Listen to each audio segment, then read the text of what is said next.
নমস্কার বন্ধুরা। তো এই গরমে ভাবলাম আর রান্নাবান্না করতে পারছি না, তো রান্নার থেকে ছুটি নেওয়ার জন্য তো আমি পুরী চলে এসেছি। তো পুরীতে আমি সকাল সকাল পুরীতে ঢুকে গিয়েছি, হাওড়া থেকে ট্রেন ধরেছিলাম। তো এখন আমি নেমে চলে এসেছি পুরীতে। তো পুরীর স্বর্গদুয়ারের সাইড দিয়ে যাচ্ছি, আর দেখি এখানে কোথায় হোটেল টোটেল পাওয়া যায়, কারণ এখন পুরো সিজন টাইম।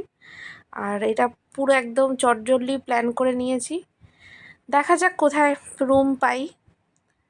আর পুরীতে এসে এত ভালো লাগছে বলার মতন না, যে গরম থেকে যা গরম পড়েছে, গরম থেকে মনে হয় রেহাই নিয়ে নিয়েছি, আর রান্নার থেকে কিছুদিনের ছুটিটা। তো চলুন, আমি পুরীতে কতদিন থাকি আপনাদের সাথে অনেক ভিডিও ভাবছি শেয়ার টেয়ার, অন্য জায়গায় অনেক প্ল্যান করেছি যাওয়ার, তো সেইগুলো যেতে পারি নাকি দেখি। আগে গরম এত, আগে তো হোটেল নিতে হবে। তো চলুন আমার সাথে। আর এই এত সুন্দর ঠান্ডা হাওয়া, সকাল সকাল ভোর 4টেয় নেমে গেছি ট্রেন থেকে, তো বলার মধ্যে কি সুন্দর ঠান্ডা ঠান্ডা হাওয়া। তো প্রায় আমরা স্বর্গদুয়ারে পৌঁছেই গেছি, এবার হোটেল দেখার পালা। তো দেখি।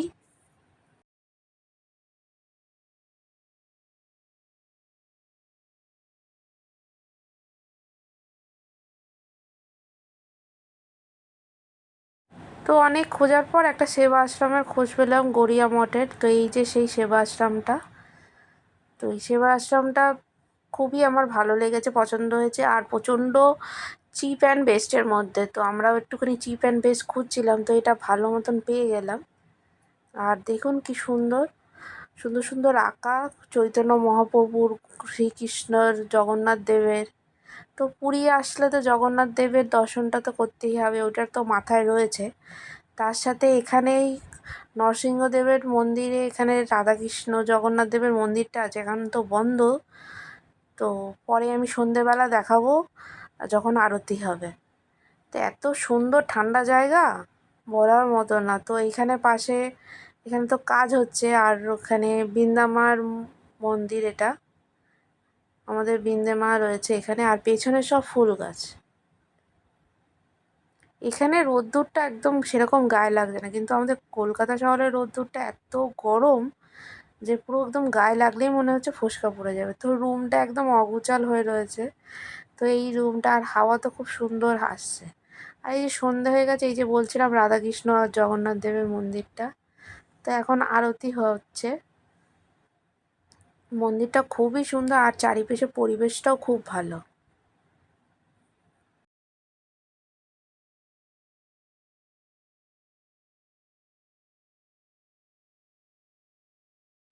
তো ঠাকুরের দর্শনটা করে আমরা এবার সমুদ্রের দিকে গেলাম। সমুদ্রের দিকে, এদিকে আবার সমুদ্রদেবের আরতি করছে, তো সেখানে দাঁড়িয়ে একটু আরতিটা দেখছি।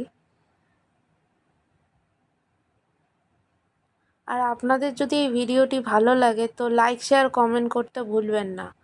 আর পুরীর ভিডিওটা আপনাদের যদি পছন্দ হয় তো লাইক করে দেবেন, আর নতুন কেউ যদি দেখছেন তো এটি চ্যানেলটাকে সাবস্ক্রাইব করে দেবেন। যখন আমার নতুন নতুন ভিডিও আমি যখন দেব, তখন আপনাদের জানতেও পারবেন আর দেখতেও পারবেন।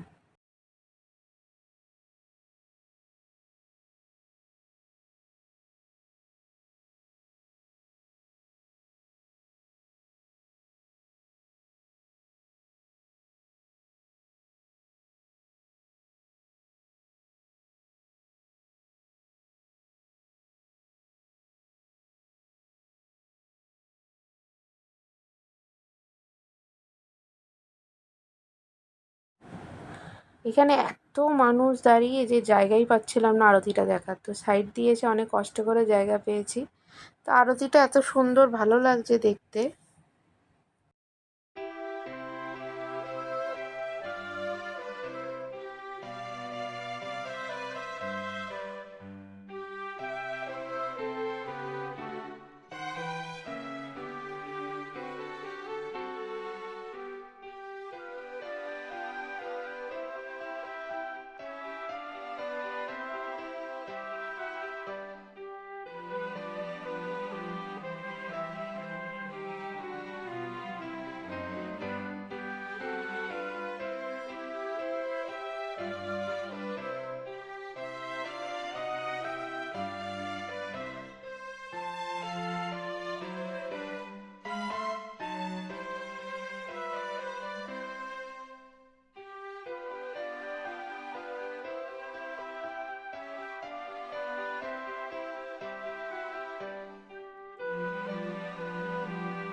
এখানে আরতিটা হয়ে গেছে, এবার বসা যাক, এই যে সরবা যাক একটু খাই, আর মদনমোহন দুটো রকম মিষ্টি নিয়েছি, এটা টেস্ট